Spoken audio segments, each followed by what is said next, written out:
Lamar Jackson, obviously one of the best players in the NFL, having a really good season, even though the team isn't. And he's missed a few plays.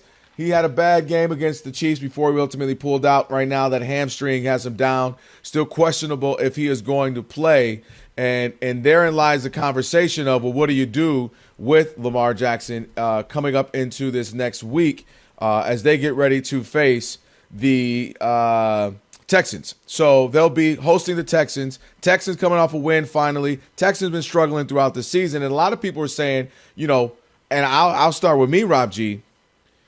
One thing we learn in sports, things aren't a guarantee, right? Things are, we'll have this next year. We'll be good next year. The schedule will be easy next year. We'll have our health next year. You never really know. And so to me, I look at a game like this for the Ravens, a team that's sitting at 1-3, as are the Texans, a team that ultimately I believe are the team that's kind of usually built to come back. Rob and I both believe last year they were 0-2, they'll be fine, and they were got into the postseason. But this season feels different. The defense has been giving up way too many points. You can score 30 on them easily, no matter who you are.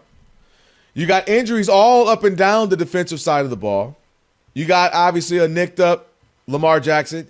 So what I'm going to say, I am going to preface with a little bit of grain of salt of only person who knows how injured he is Lamar Jackson. You get what I mean? And if Lamar Jackson is looking at John Harbaugh and he's like, yo, I'm really hurt right now, then this changes the conversation. But if it's a hamstring that he can play through, that he can push through, to me, Rob G, I'm going to make that effort if I'm Lamar Jackson, because you're sitting at 1-3. They're not built with Huntley as their backup, with any other backup coming in. They're not built to win without him. This team, this system, this offense is run through him. Simply put, it's how dynamic he is that makes this team go.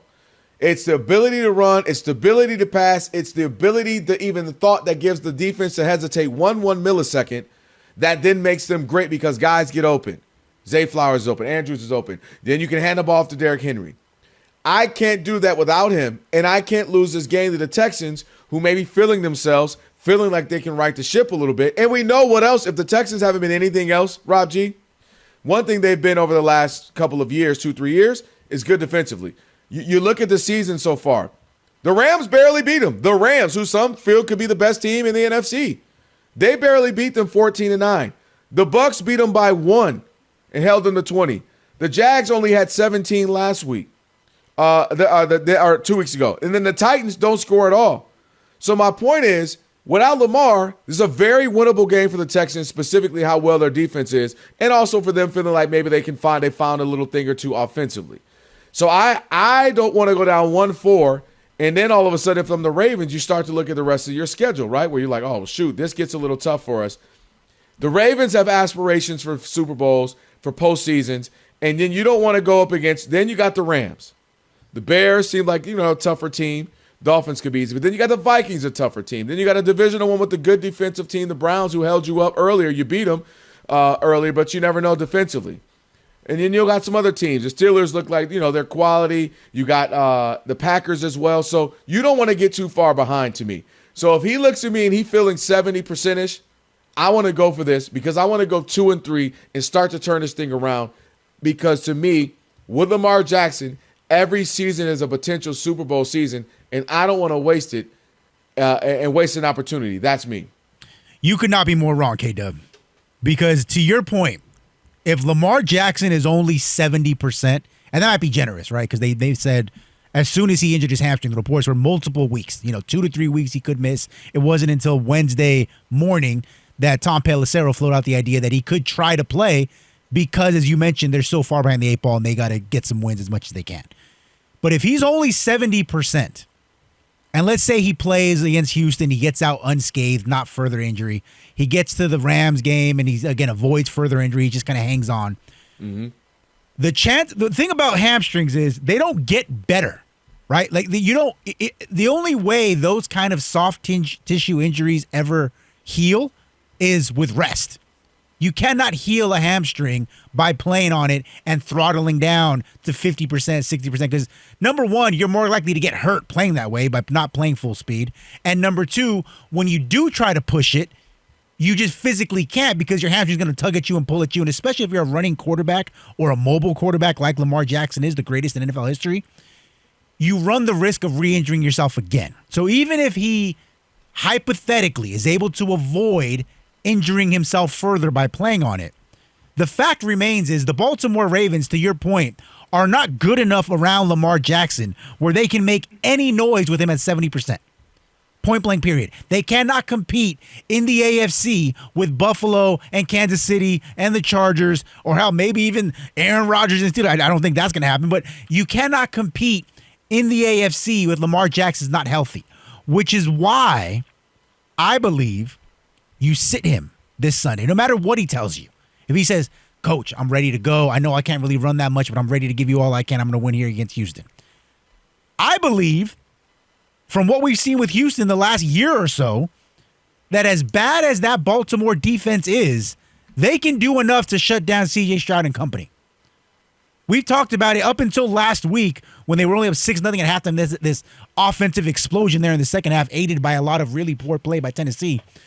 They hadn't crossed the 20-point threshold in 7 of their previous 9 games. So I believe with Cooper Rush under center and his career 2-to-1 interception to touchdown ratio, or touchdown interception, I got that backwards, they can win that game. They can get to 2-3. Now, obviously, playing the Rams is a whole different monster. Not only would they be a problem with Lamar Jackson, they obviously be a problem without Lamar Jackson because that front four is nasty. Jared Verse on the edge and those guys, like they can really bring the pass rush in a way not a lot of teams can across the NFL. But if you can sit Lamar through those 2 games, and let's say you split, you head into your bye week at 2-4, you come out of it ideally with a healthy Lamar Jackson 3 weeks rested. You got the Bears at home, the Dolphins on the road, which you're not scared of them at all. You got the Vikings, which could be plucky. Obviously, that could be a tough team. Then you got the Browns, the Jets, the Bengals, the Steelers, the Bengals, the Patriots. None of those teams make me nervous if I'm a Baltimore Ravens fan. Because coming into this season, they were the popular pick for popular people to win the Super Bowl. I had them in it. So even if they don't have all their horses defensively, or even if they don't have the peak Baltimore Ravens we thought they're getting, even 80% of them is good enough to run the table pretty well down the second half of the season. So if you rest Lamar, get him to 100%, and let him carry you the rest of the way, the same way Joe Burrow did last season. I know it didn't really work out because he didn't get to the playoffs because of what happened, all the tiebreakers. But if you get to 2-4 into the bye week, Lamar Jackson gets you to 10 wins. And 10 wins will be enough to get in the postseason in the AFC. And then you hope that you have enough there where he's good enough on any given Sunday to be the difference between you winning and losing. So that was cute. Here's the thing. All right. I'm looking at a team where defensively, if I'm Lamar Jackson, right, you put up the 40. Bill said that's cute. We put up 41. The Browns, obviously you beat them. Browns are the Browns. Obviously the Browns have a good defense, but they're struggling right now. Dalen Gabriel, we don't know what that experiment's going to be. You put up 30, you still Lions say that's cute. We got 38. The Chiefs put up 37 on your head. The reason I say this is because you talk about the Texans, but the Texans are licking their chop at the Ravens defense. The Texans said, let me tell you who I'm looking forward to playing this week. If I could pick a team, you would think historically, surely wouldn't be the Ravens. They're like, let us pick the Ravens because even with Lamar, okay, he's going to score, but we got a chance to score because they're giving up big points. In fact, again, the last couple of games, 37 points, 38 points, and even a 41-piece 2 weeks before that. So the Texans feel like if there's anyone that we can put up some points against, Rob G, it would be the Ravens. Now, also, you talk about soft tissue, hamstrings, all that. Well, guess what he's going to be dealing with the remainder of the year? A hamstring issue, because there's no such thing as, well, I gave it 2 to 3 weeks. I had a bye week. I'm a hamstring. No, hamstrings are going to bother you, are going to bother you, are going to bother you. Now, yes, that's why I said there's degrees, right? There's full, really, really pull, and the doctor's like, yo, you're absolutely going to shred this thing. Then there's, all right, it's going to hurt, and to be honest with you, it's probably going to hurt for a very long time, but we can manage it. We can put some tape on it, give you some pain meds. It's going to be a bothersome thing throughout the season. I have a feeling that's what this is going to be. So the idea that I rest them a week or so isn't really going to do much because what you said, anybody who's had a bad back, anybody who's had a hamstring, anybody who's had these certain types of issues, I'm about to deal with this until I can sit my butt down for 6-8 weeks and really rest it. And again, I hear what you're saying. I really do. Like, why wouldn't I want to rest my best player, the guy, the franchise player? My concern is you lose to the Texans. Now you're 1-4. You surely, like now, to your point, oh, well, then maybe we rest him with the Rams. I can't rest him with the Rams because the Rams is a for sure loss if Lamar ain't playing. Now you're 1-5. Season is done. So to me, these next 2 weeks are critical, and the only chance I have of winning is with Lamar Jackson. Even if I handed off the ball, God forbid, by the way, John Harbaugh. Right, give it to you Derrick hand the Henry ball off 25, 30 times. You have the most built-for-it guy in the NFL, and Derrick Henry, if I just showed you him, if you fell from Mars, I said, look at this specimen, and you say, yeah, let's give him 5 carries. Like, that's crazy. So, point being, Lamar Jackson being out there, wink, wink, kind of, sort of being a decoy, and we run the heck out of the ball, could change things a little bit for them where he doesn't have to be so dynamic as you mentioned. But I can't sit him and lose to the Texans, and I can't sit him and lose to the Rams. Now my season is done, and you just don't want to waste seasons with a guy like Lamar Jackson. Humor me. Do you believe, even after what we've seen with their defense through the first month of the season, do you believe with a healthy Lamar Jackson that the Ravens can still make a run to the Super Bowl? Yes, because Lamar, literally, like him and with Henry, they're that dynamic. Sure. Again, you put up 30 on the Lions. You put up 40 on the Bills. You know what I mean? You put up. You can win a shootout. The ball. Yes. Okay. Do you think with a 65% Lamar Jackson they can win the Super Bowl, or make the Super Bowl?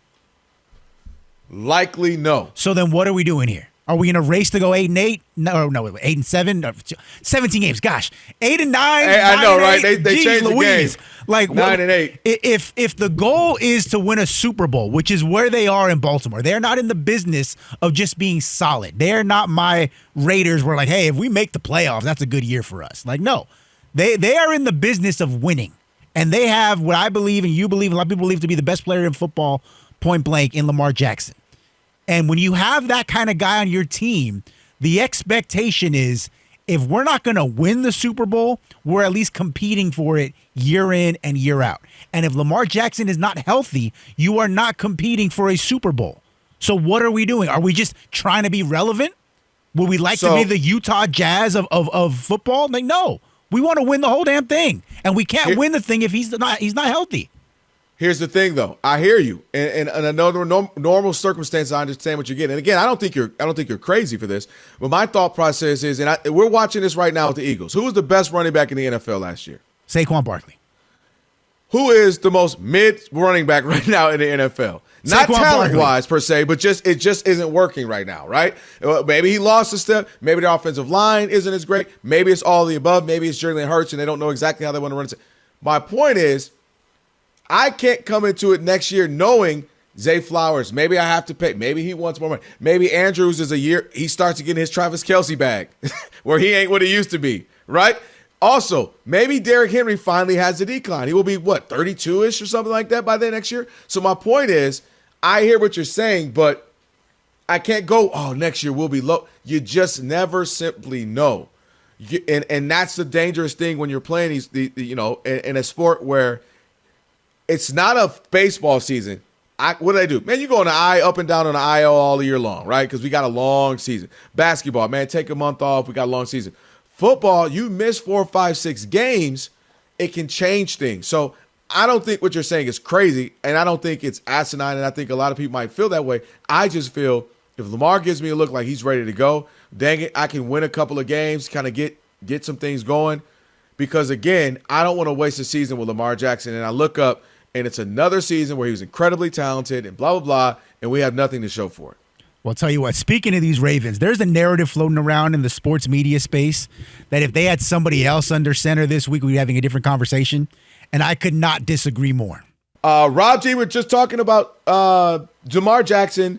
You and I kind of differ on obviously, depending on his health. I think we both agree it depends on the severity. But now Absolutely. Also, there's been some speculation. Me and Rob talked about it a little bit earlier today about Shedeur and where he could have landed and how things may have worked out. Yeah, there was a report about a week and a half ago that, and Dion confirmed this actually, that the Ravens wanted to draft Shedeur in the 5th round, and he told them no because he wanted more of a direct path to playing time, and he wasn't going to get that playing time behind Lamar Jackson.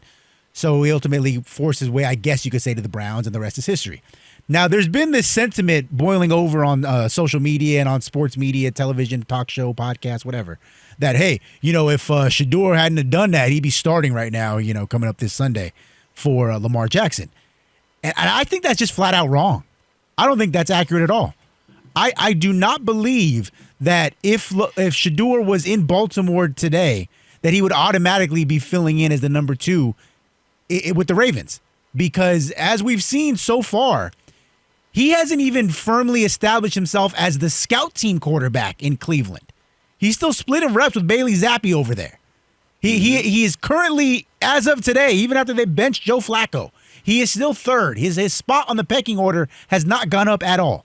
So I am not convinced that if he was in Baltimore today, that I could say without a shadow of a doubt that he would have been beaten out Cooper Rush for the QB2 job and that he would be starting for the Ravens. I don't believe it, and I don't think that's fair to say. It's not fair at all to say. Here's a couple of things. One thing we left out was Deion Sanders also said, Coach Prime said, basically, I'm paraphrasing, I ain't never learned nothing on the bench. And his point was, you kind of got to get out there, get the live fire, get those live action balls to play, and get tackled a little bit. Get out there, get your feet wet in order to grow. Now, I disagree. I get the sentiment, but I do disagree. I think you can learn from the bench, and I think you're wise to if that's just simply where you are. I don't think you have the mindset, man, I can't learn from here. If you're on the bench, well, you might as well learn. You might as well learn from the guys in front of you, Lamar Jackson, which in this hypothetical sense, Joe Flacco in the real sense of where he is right now. Here's the thing, too. I don't mind a player wanting to play. I think people being like, oh, man, you could have been. I don't have a problem with a guy wanting to play because did we forget Eli Manning didn't want to go to certain situations, right? We had John Elway didn't want to go to certain situations, didn't want to play for this, didn't want to do that. And if you're a 5th-round pick, which the Ravens would have been, it was different if they said, hey, we're going to take you 2nd round. Right. But you got to back. Okay, cool. I'm going 2nd, which means I get a certain different type of money. And obviously they value me. They have me higher. Well, if it's the 5th round and I got a chance at this point going to the 5th round, probably going to be the team that's bad and I can, I have a chance to compete. I don't have a problem with somebody wanting to go compete. You know what I mean? And say, hey, I got a chance to play because the other team or two that I'm hearing about, it's not like they have a Lamar, a Josh Allen, a Patrick Mahomes, a Justin Herbert there. I'm going to have to try to, that I'll never get that spot. So I don't mind a kid, especially once you're in the 5th round, wanting to go play. And to your point, there is no guarantee. Cooper Rush has been really, really good as a backup. He's solid. He's had a solid career as a backup. And in this scenario, the Ravens are 1-3. You think they care about developing a quarterback right now? Like, hey, we got to make sure Shedeur gets reps because long-term he could be our backup in the future. No. They need a win. And if they believe that Cooper Rush gives them the best chance to win, they go to Cooper Rush. And then last but not least, the last time we saw Shedeur play an NFL game was a preseason game against the Rams. He was 3 of 6 for 14 yards, sacked 5 times. He only got 1 first down during that time. His average time to throw was 5.5 seconds. I'm not doing that with you. You know what I'm saying? Like, but what I'm just saying is we still we're assuming based on reputation that this was a done deal, foregone conclusion. He would have been the number 2. And so far, outside of his first preseason game, we haven't seen anything in the rest of the preseason. We haven't heard anything out of Cleveland that would suggest that he is definitively an NFL caliber, starting quarterback, even with an injury.